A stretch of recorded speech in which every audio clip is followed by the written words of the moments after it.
Hello, my name is Joe Cartwright and welcome to my studio. Today we're going to be looking at a simple landscape, concentrating in particular on how to create depth in the painting. Adding depth to a painting can seem a little daunting, but really it's quite easy provided you follow the few simple steps I'll give you during this video. So let's get started. I'll begin by drawing my distant horizon line.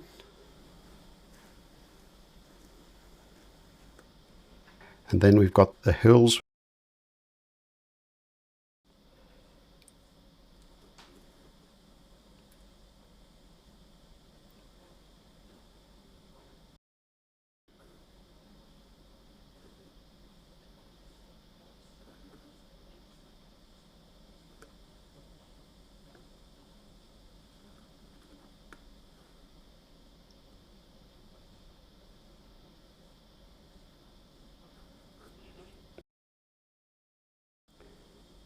And then we've got the closer hill here.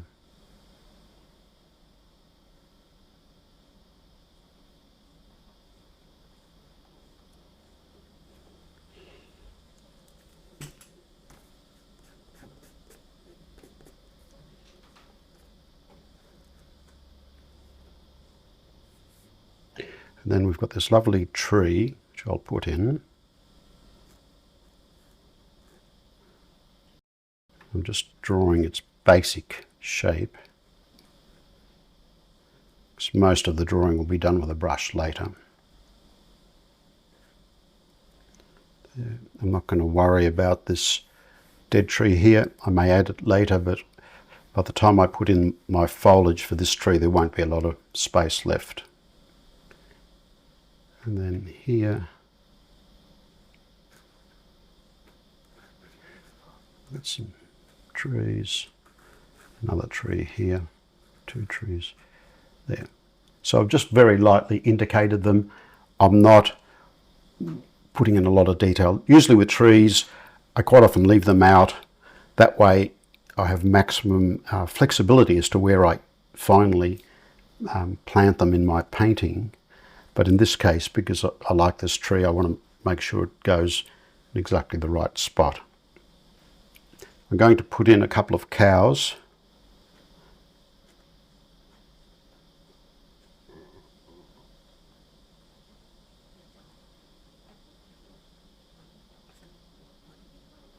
So basically think in terms of a rectangle, then you put in the neck, and the top of the head is about, when it's eating, is roughly in line with the bottom of the cow's body. And then I'll put another cow here, this time from the side. I'll just start with a little rectangle, put in a couple of legs, and there's the head. You don't need to go into any more detail than that for a painting like this.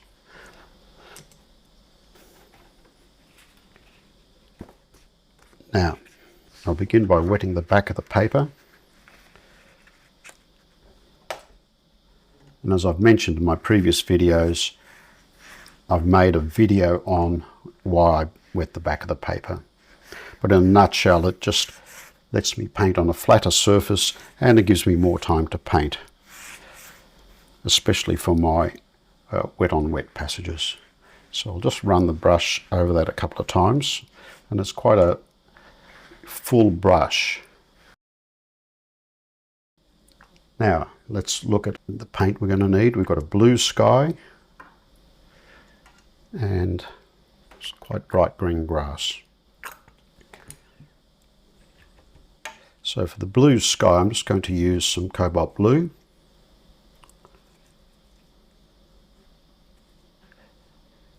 Test the colour. It's better to fix all your problems here rather than once you start painting. And that's good for the sky. And for the grass, I'm going to use this coolish yellow. In my case, it's aureolin. It can be lemon yellow, Winsor lemon, anything that leans to the green. You can see how this yellow is a lot cooler than this yellow, which is cad yellow. I'm going to add some Cobalt Turquoise.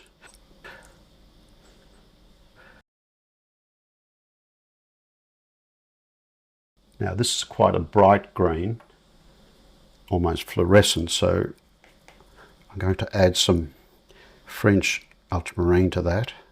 That will cool it down and dull it a little bit. And now it's a bit too blue, so I'll go back in with my aureolin.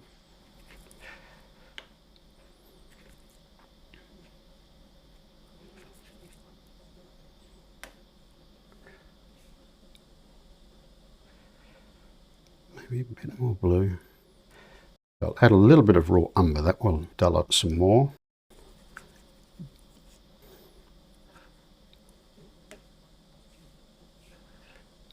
Now it's dulled it too much. So you can see how I'm sneaking up on the colour. Add more yellow. So the yellow brightens it. Raw umber dulls it.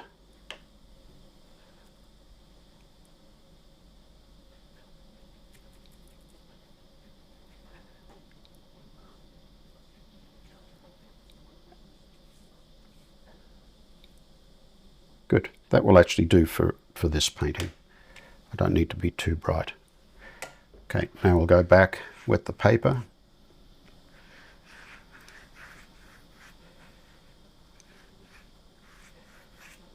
You don't have to worry about wetting the bottom edge so much because all that water flows down to the bottom. Okay.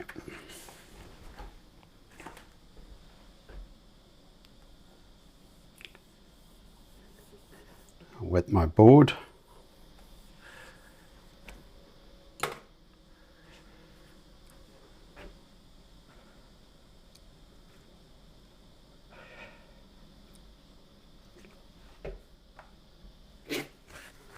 Just wipe off excess water.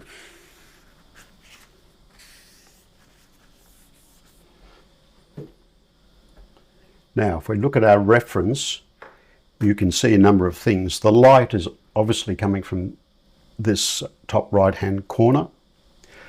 And the closer you get to that light, no pun intended, but the colour gets lighter and warmer, so there's less blue in it. And then as you move further away from it, it gets cooler, meaning more blue and stronger in tone. And the same if you look at the top section, it's more blue, getting lighter in the distance, right? And with less blue, so it's looking a little bit warmer. So that's what you do for the sky. For the hills, the further away they get, the lighter, bluer, softer, and duller they become. So keep that in mind, because that's what you do when you want to push things into the distance. You add those 4 points and you reverse that as things come closer to the front. So let's begin.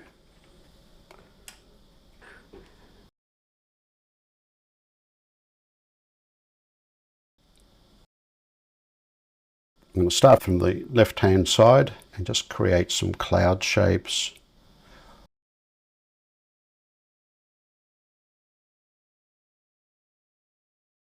Now, as I get closer to this edge, I'm going to add more water to my brush, so that'll dilute it.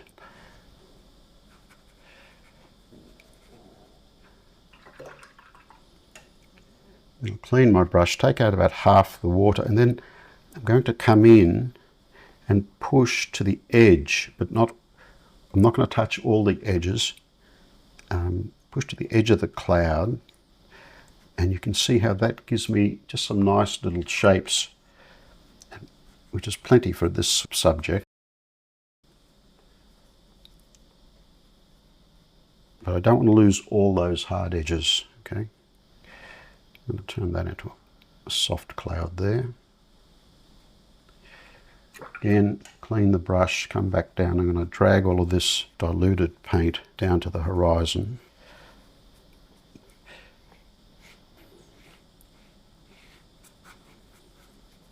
I'm painting through the hills with this weak blue mixture. Now pick up a little bit of this blue, just add a hint more up here.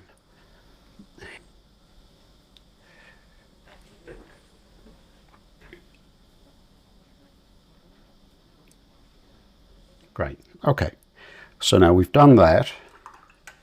Now we've got this ground colour. Again, the ground and the distance is going to be lighter, duller, softer, and a hint cooler or bluer.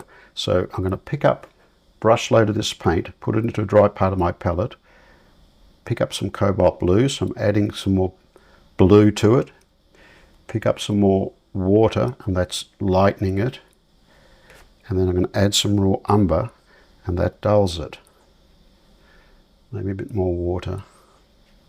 And when in doubt, exaggerate these effects. It's one of the things we can do as artists. So now I'll pick up a lighter mix.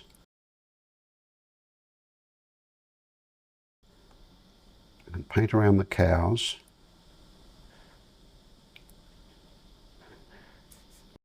It'll be quite accurate here. You don't want to create a box around the cows. Later you won't be able to get rid of that.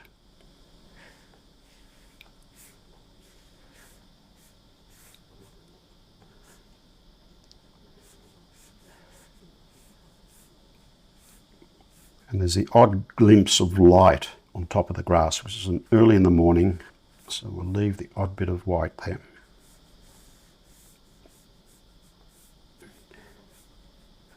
And I'm working across the ground. Now I'm going to pick up some of this darker paint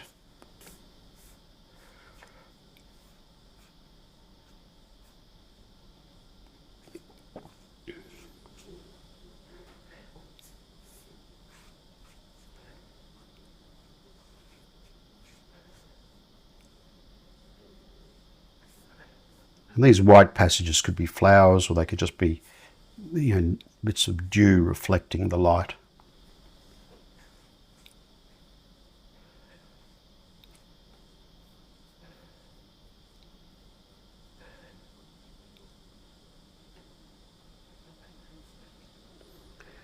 Then I'll pick up my size 8 brush, move some of this paint to another part of my palette, and I'm going to add some extra paint, maybe some French Ultramarine, some burnt sienna, just to create a different green, and just gently I'm going to splatter some of this paint in here. So what we're doing with this, or what I'm doing with this, is adding a little bit more detail into the foreground. Remember, there's more detail in the foreground, less in the distance. And then I'll warm that up again, because colours in the foreground will be warmer than the ones in the distance. And I'll just add some burnt sienna to that.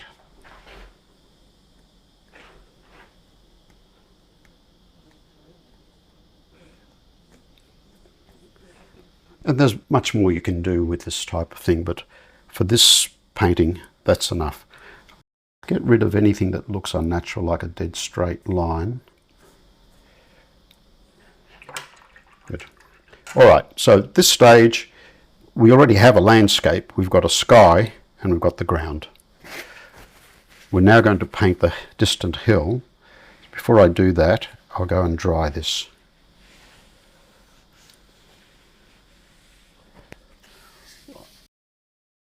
As you get more and more experience, you know when you can continue to paint, when you need to dry something and when you don't. But when you're learning, it's better to do it step by step like we're doing today.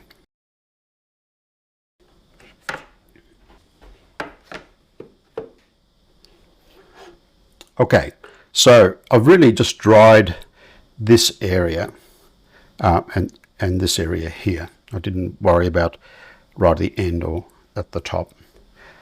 So now we're going to paint the hills. If we look at the reference, you can see how much lighter and more blue leaning it is in the distance, and how much darker and stronger in tone, and warmer in a way, because you can just see hints of the cliffs here. So that's the effect of the atmosphere. There's also some trees in there which we'll drop in wet on wet. So for the distant hills, we've already got this blue. I'm going to add some French Ultramarine to it. a little bit of permanent rose.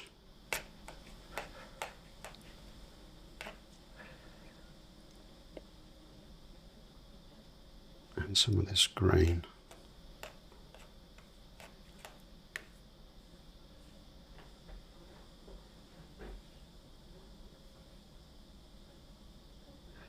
And we can exaggerate these colours as well. Now I've got this blue-grey mixture. We'll start with that, but I want it even lighter for the distance. So pick up some of this paint, drag my brush through the edge of my palette, and then dip the tip in water. That will dilute it further.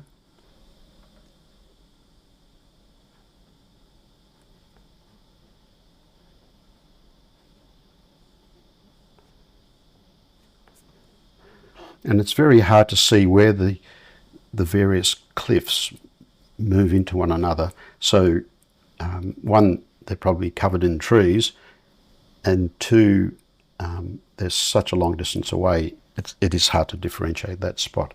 So I don't worry about them bleeding into one another. I'll add a little bit more green to that.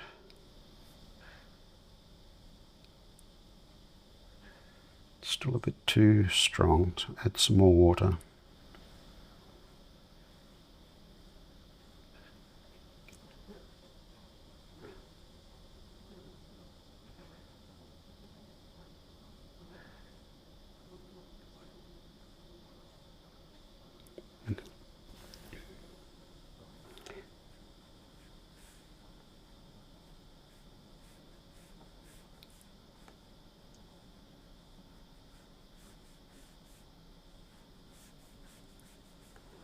And then for this side, I'm going to add a bit more blue, a little bit more permanent rose, and I'm going to add some more burnt sienna.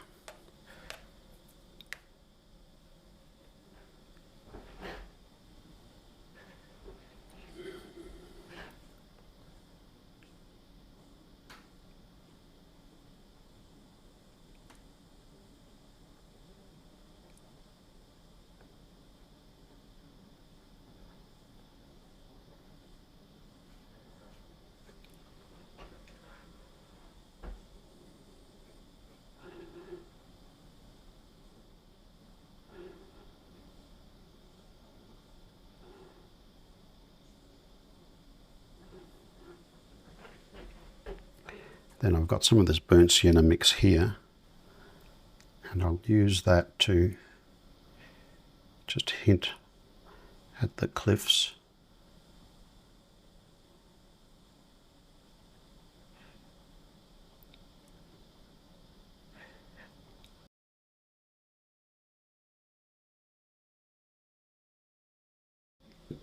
And this hill has some trees on it. They all do, except this is close enough that we can actually see some trees. So I've got this green here. I'll just add that into that blue-grey mixture.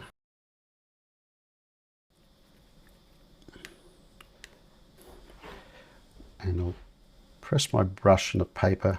You know, I don't have a lot of paint in this brush. I pressed in the paper just to push the hairs out, and I'm going to use that to just hint at these trees. Just breaks up that top.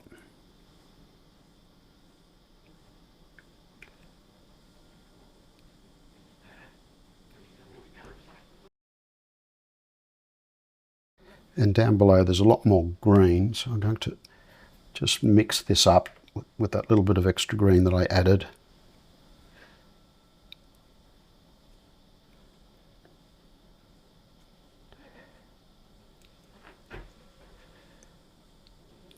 Good.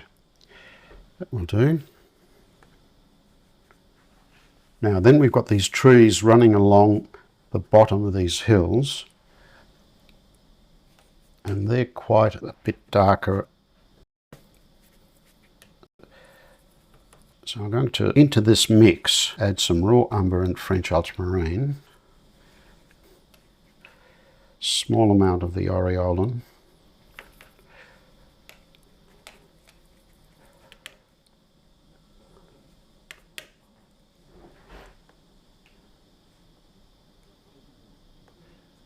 And right now that's just a bit too wet. I can either wait for that to dry.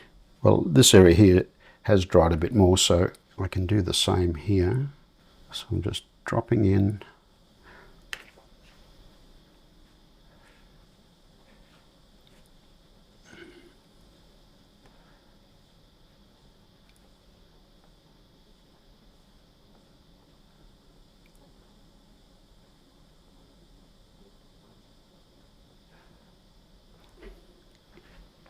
So I can either wait for that to dry, or I can just make this paint mixture thicker. I think in our case we're just going to make it thicker.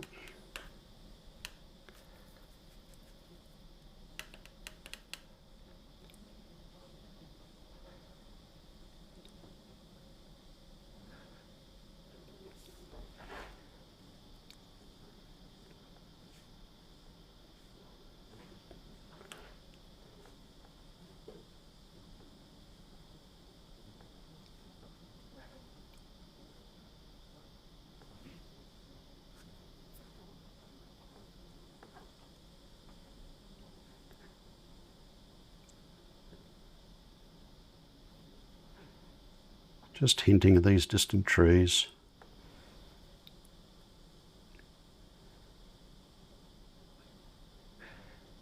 There's a river course in the distance, so you can't necessarily see all their trunks.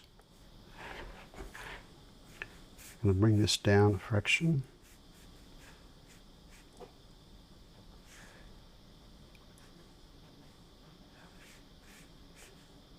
You can leave little gaps to just indicate something further away.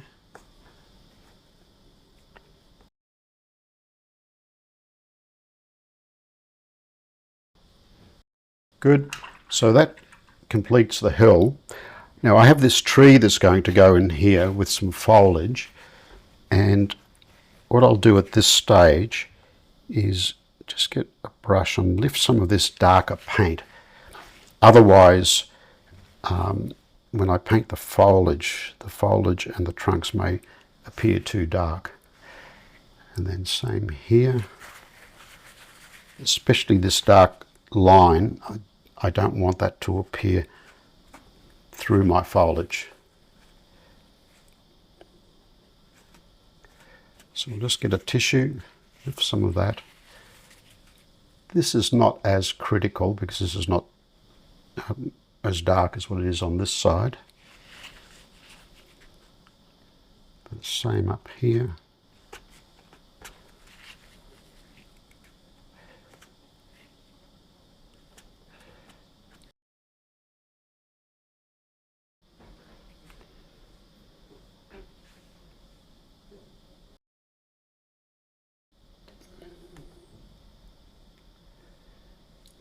All right, now I need to wait for that to dry, or I can go and dry it with a hairdryer. I'm going to use a hairdryer just to speed things up. The back of the paper still has enough moisture in it that the paper is sitting flat, so I don't need to add any more water to the back of the paper yet. Going to work on the trees now, and we're going to start with the main shapes. So I've got this dark green, which I used for these. This tree's closer, so its tone is going to be darker and a little bit brighter too. So what I'm going to do, into this green, I'm going to add a small amount of yellow, some more French ultramarine, a little bit of raw umber. So now that's done a number of things. It's darkened the tone, added a bit more colour, and it's warmed it with this raw umber. And here, for the trunk, I'll just mix some French ultramarine and burnt sienna.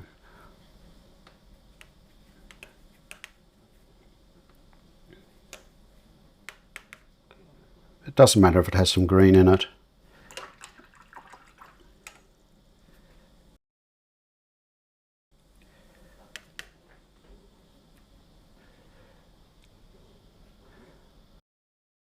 Taken out about half or 3/4 of the paint, barely touching the paper. I'm using the texture of the paper to create the foliage.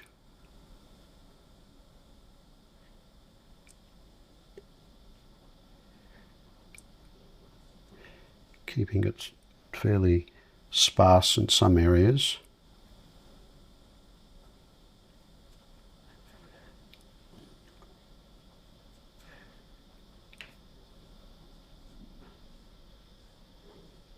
This is a bit too light still. I'm going to use this colour.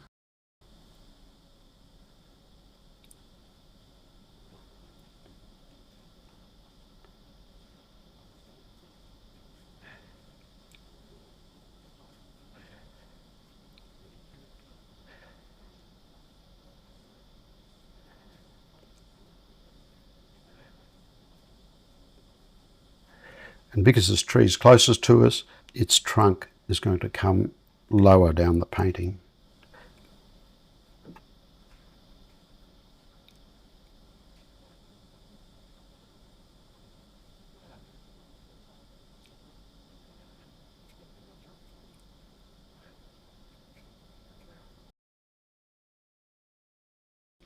Now, add some more burnt sienna to this.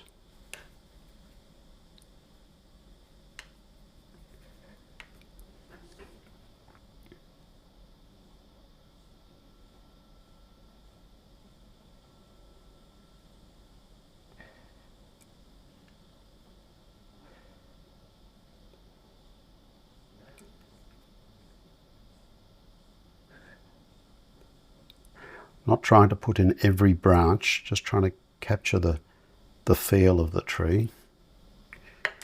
Get my rigger.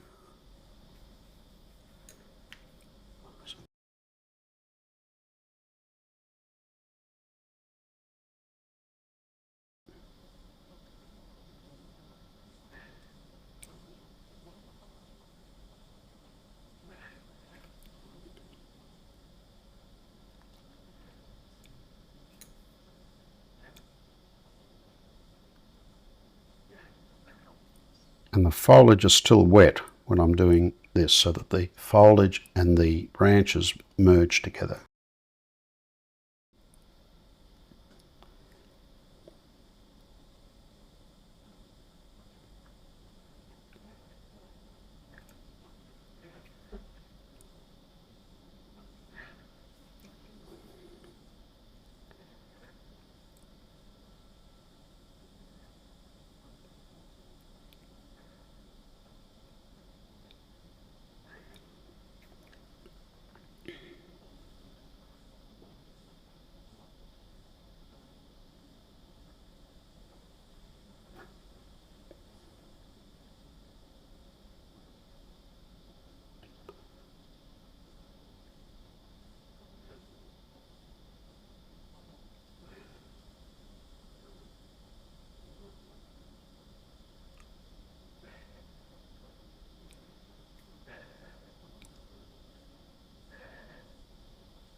And these lines, because they are painted on top of the distant hill, add further depth to the painting. And that will do for that tree. Now I've got the same colour here. These trees are at the same distance away from us, so we can use the same paint.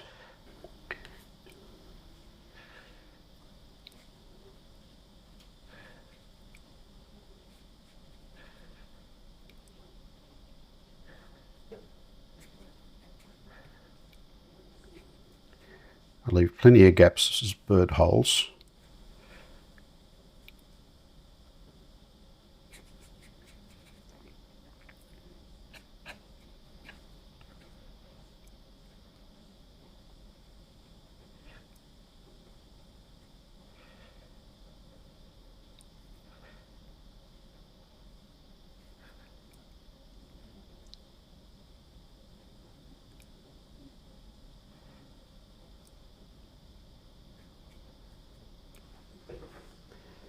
Blue, go back to our rigger.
I'll add a bit more foliage here.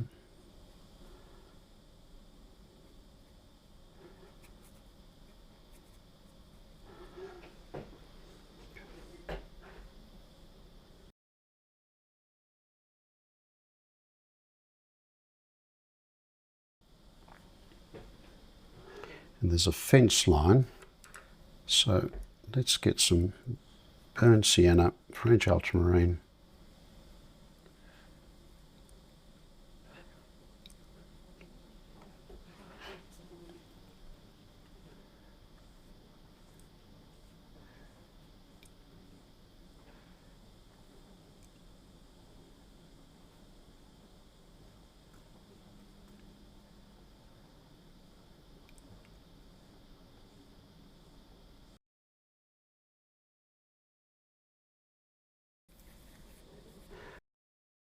The fence line has a shadow in it, so I've splayed here's my brush out again.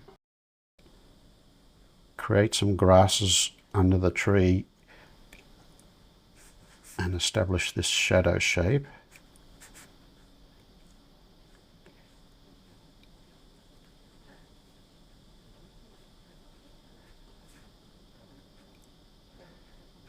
A stronger shadow under the tree itself.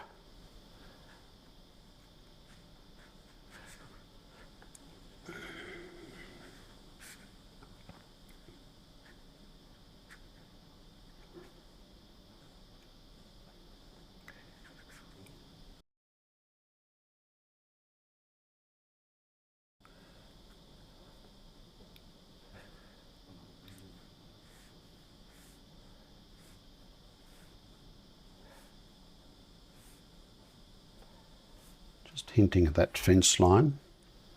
And then these trees have a shadow.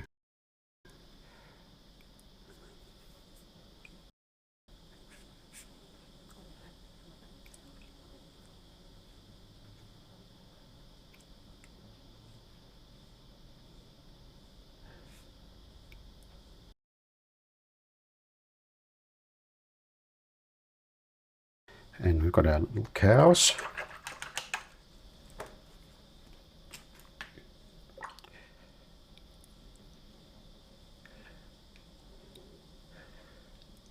These will be Black Angus cows because they're relatively easy to paint.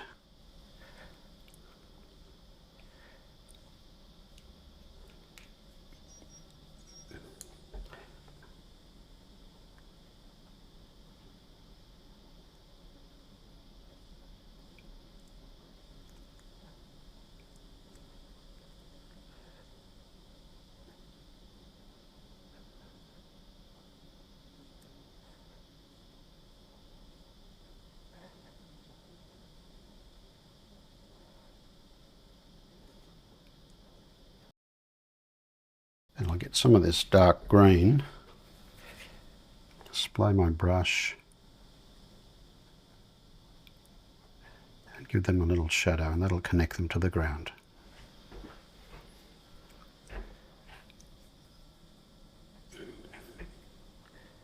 And we'll throw a bird or two in the sky.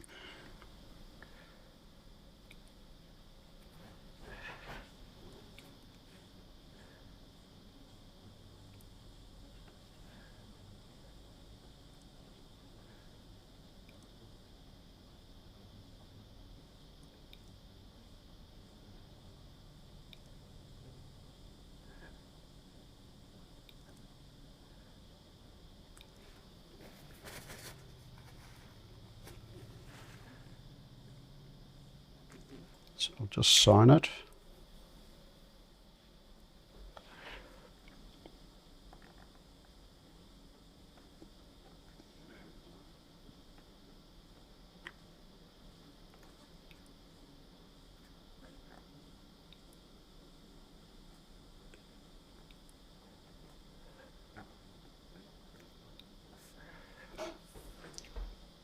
I hope you've enjoyed this video. If you do, please give it a like, and if you haven't yet subscribed to the channel, please do so. And if you are able, please consider supporting me on Patreon. If you like this type of painting, these shorter versions, leave a comment below, and if there's a particular subject you'd like me to cover, include that in your comment. I look forward to seeing you for the next one.